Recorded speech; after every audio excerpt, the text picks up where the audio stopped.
আসসালামু আলাইকুম, সবাই ভালো আছো আশা করি। আইসিটি পরীক্ষাও ভালো হয়েছে। আমাদের টপাটপ আমাদের সাজেশনগুলো চলে আসতেছে। CQ, MCQ, SQ. আজকে বলতে এখন আমরা এসকিউ সাজেশনটা দেখব। এসকিউ সাজেশনটা এরকম ভাবে সাজেছি, যেহেতু এসকিউ 15টা আসবে, 15টা, তার মানে এখান থেকে 10টা সমাধান করতে হবে। তো আমরা সকল চ্যাপ্টার থেকে বাছাই করিয়া অল্প কয়েকটা, মাত্র 108টা এসকিউ রাখছি। 108টা 108টা মানে চ্যাপ্টার ওয়াইজ ধরো 12-13টা করে পড়ছে। চ্যাপ্টার ওয়াইজ 13টা করে মনে হয় পড়ছে। তো এই 13টা যদি আমরা এসকিউ সলভ করি, তাহলে এই সম্পূর্ণ বই কমপ্লিট শেষ। তুমি এ প্লাস পাওয়ার জন্য প্রস্তুত। আমার এই সাজেশনটা যারা, বিশেষ করে যারা এ প্লাস পেতে চাও, এ প্লাস, যে আমার নাম্বার একদম 95 থেকে 100 এর মধ্যে থাকবে, তারা অবশ্যই ফলো করবা, অবশ্যই ফলো করবা। অ্যাম্পল লার্নিং সেন্টার তোমাদের জন্য নিয়মিত সাজেশন তৈরি করতেছে, নিয়মিত ফ্রি ক্লাস দিতেছে, এভরিথিং করতেছে তোমাদের জন্য। আমাদের ফেসবুক পেজ ফলো দিয়ে রাখবা এবং ইউটিউবটা সাবস্ক্রাইব করে রাখবা, এবং এই ভিডিওর কমেন্ট সেকশনে তুমি এই পিডিএফটা পেয়ে যাবা। সলভ পিডিএফ পাবা বা এমনিও পিডিএফ পাবা, তোমার যা দরকার সব পাবা। এবং এবং এবং এবং আমাদের এই নাম্বারে মেসেজ দিলে তুমি তোমার কাঙ্ক্ষিত যে কোনো কিছু তুমি পেয়ে যাবা। আচ্ছা, যাই হোক, আমরা শুরু করি। এই এসকিউ সাজেশনের ক্ষেত্রে তোমার মাথায় রাখতে হবে যে আমার খুব অল্প সময়ের মধ্যে সমাধান করতে হবে এমন কিছু আসবে। অল্প সময়ের মধ্যে কি সমাধান করতে হবে এমন কিছু আসবে। আমাদের এত বড় বড় অঙ্ক কখনোই কি এসকিউতে দিবে না। তাহলে কি করতে হবে স্যার? আমাদের মাথা ঠান্ডা রেখে ছোট ছোট জিনিসগুলো পড়তে হবে। আমি ওইভাবেই বাছাই করছি, খেয়াল করো। এই যে সেট সম্পর্কে দেখো, এই যে তালিকা পদ্ধতি, গঠন পদ্ধতি, এগুলো একটু দেখে নিবা। একটু পদ্ধতি দেখে নিবা। এই টাইপের একটা ম্যাথ কতে আসবে, অথবা কর্মজোরে কতে আসবে, বা একটা এসকিউ তো আসবেই। আচ্ছা, এই যে নিঃছেদ সেট, এগুলা কিন্তু খুবই আসে। আচ্ছা, এবার দেখো ডোমেনডেস আমরা অবশ্যই পারি, ডোমেনডেস অবশ্যই পারি। এই যে কে এর কোন মানের জন্য স্যার প্রত্যেকটাই 30 টা দিতেছেন, তাহলে হবে কেমনে? আমি বাছাই করা মানে 30 টা, বাছাই করা মানে 30 টা। এখানে তো অল্প কয়েকটা বাছাই করছি, দেখেন হাজার হাজার ছিল। আচ্ছা, এরপরে খেয়াল করো, এই যে ফাংশন কি উদাহরণ দাও, এইটা মাথায় রাখতেই হবে। ফাংশন কি এটা উদাহরণ দাও, এটা মাথায় রাখতেই হবে। এইটা একটু কম ইম্পর্টেন্ট, এটা এসকিউতে এত বড় অঙ্ক আসবে না, কিন্তু এই টাইপের জিনিসগুলো আসবে।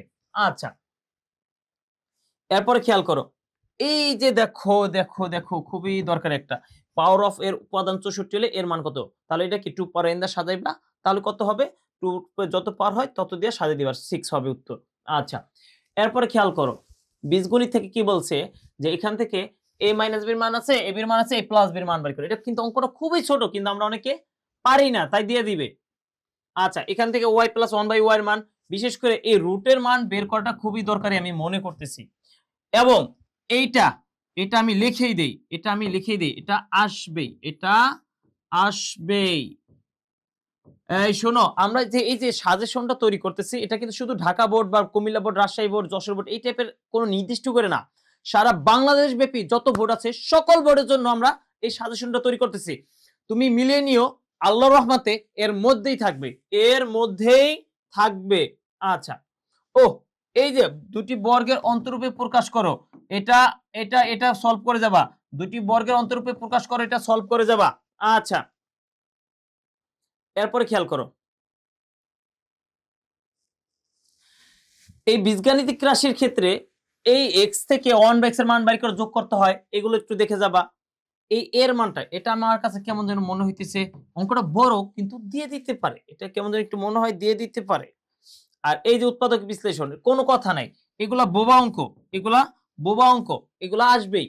এটার মধ্যে কোনো নাই, কোনো ভেদাভেদ নাই যে এটা আইব না এটা আইব না, এরকম না, এটা আসছেই। এর আগে রাখে অন্যগুলার পরে দেয়।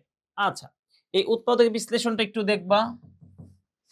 আচ্ছা, এই যে চক্রবৃদ্ধি মুনাফা, সরল মুনাফা টাইপের যে দুই একটা অঙ্ক আছে, এগুলো একটু দেখে নিবা, এগুলো একটু দেখে নিবা।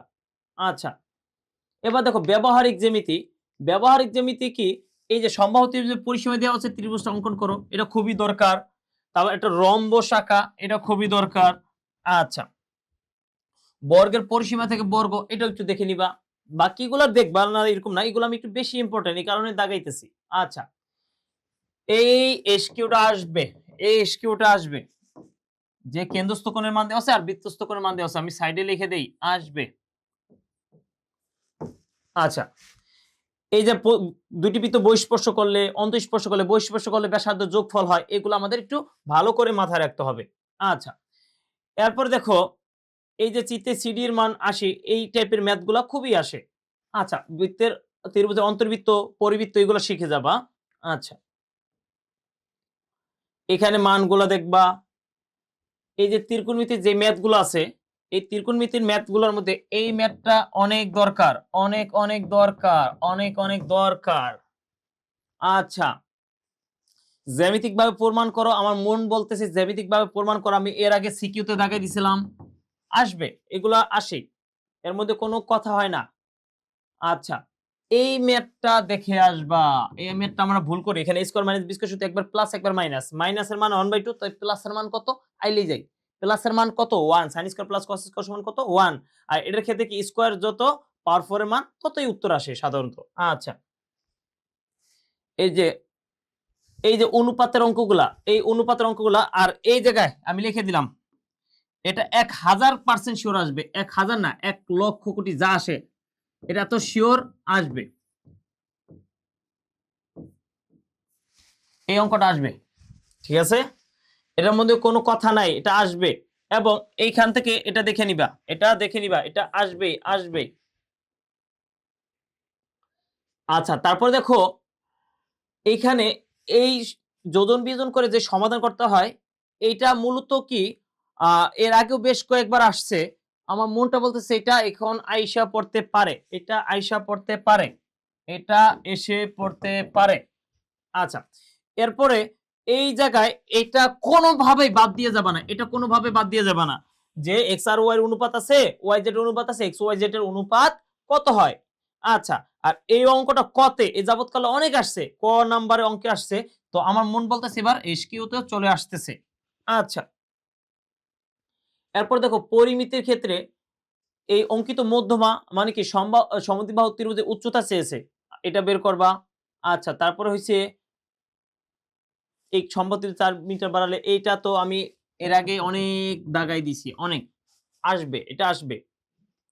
আর এবার ক নাম্বারে অথবা একটা এসকিউ, এই যে এটা দুই বাহুর দৈর্ঘ্য এবং কি অন্তর্ভুক্ত কোণ 60 ডিগ্রি, দুই বাহুর দৈর্ঘ্য এবং কি অন্তর্ভুক্ত কোণ কত 60 ডিগ্রি। এটা পেজ নাম্বার 297 তে, বই 297 পেজে 2 নম্বর উদাহরণ। 9-10 এটা সূত্র হচ্ছে হাফ এবি sin থিটা, এটা অঙ্ক করলে কত নামবে 38.9797, এটা করে ফেলবা। আচ্ছা, কোন সুষম ষড়ভুজের অন্তস্থ কোণগুলো সমষ্টি কত, এই ষড়ভুজের সমষ্টির সূত্র কি কত, কোণের সমষ্টির সূত্র কি n-2 ইনটু 180 ডিগ্রি, এই সূত্র বসাইয়া করে ফেলবা, ঠিক আছে।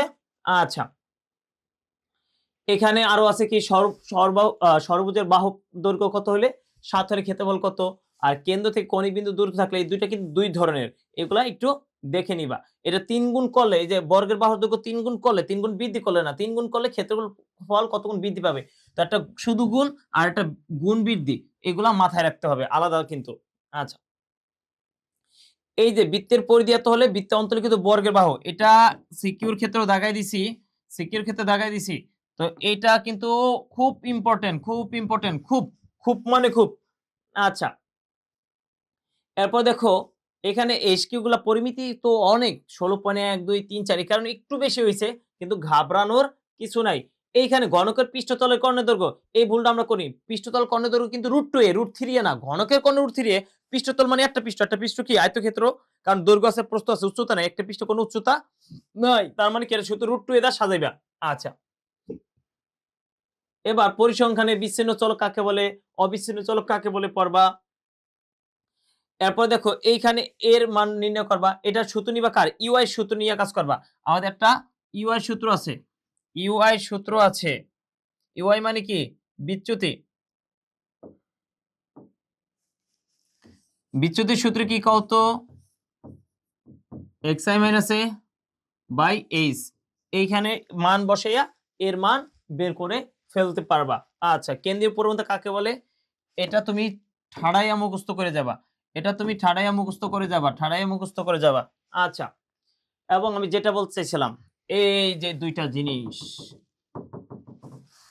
জনসংখ্যা, হাতির সংখ্যা, এগুলো কোন ধরনের চলক? এগুলা বিচ্ছিন্ন চলক। কি চলক? বিচ্ছিন্ন চলক। বিচ্ছিন্ন চলক এইগুলা দেখে যাবা, এটা আসবে। আর এখানে এই যে বয়স, ওজন, উচ্চতা, এগুলো কি? অবিচ্ছিন্ন। কারণ কি, যেটা শুধু পূর্ণ সংখ্যা হয়, দশমিক রূপে প্রকাশ করা যায় না, ওইটা হচ্ছে কি আমাদের বিচ্ছিন্ন। যেমন জনসংখ্যা 5.5 জন মানুষ হয় না, ওরকম বয়স, ওজন, এগুলো দশমিক রূপে প্রকাশ করতে পারি, তাই অবিচ্ছিন্ন। এই মধ্যক দেখবা, এটার মধ্যক দেখবা, এটা প্রচুরক শ্রেণীর মধ্যমান, সরি এখানে একটু বানান ভুল আসছে, এটা ঠিক আছে, মধ্যক শ্রেণীর মধ্যমান ও মধ্যক, এগুলা দেখে যাবা। তো আমাদের এই এসকিউ সাজেশনটা যারা দেখলা তাদেরকে অসংখ্য অসংখ্য ধন্যবাদ। অ্যাম্পল লার্নিং সেন্টার তোমাদের জন্য নিয়মিত সাজেশন, নিয়মিত সলভ, নিয়মিত এসএসসি কোয়েশ্চেন সলভ সবকিছু নিয়ে আসতেছে। ফ্রি ক্লাস, প্রত্যেকটা চ্যাপ্টার ওয়াইজ, একটা চ্যাপ্টার থেকে আমরা মোটামুটি 10 থেকে 15টা ক্লাস নেই, ফ্রিতেই তোমাদের সবকিছু দিতেছি, ফ্রিতেই সবকিছু দিতেছি। তো আমাদের সাথে যুক্ত থাকো। যারা ফেসবুক থেকে আসো ফলো দিয়ে রাখো, ইউটিউব থেকে থাকলে আমাদের সাবস্ক্রাইব করে রাখো। অবশ্যই ভিডিও পাইতেছো। তো সবাই ভালো থাকো, সবার জন্য শুভকামনা রইল। আল্লাহ হাফেজ।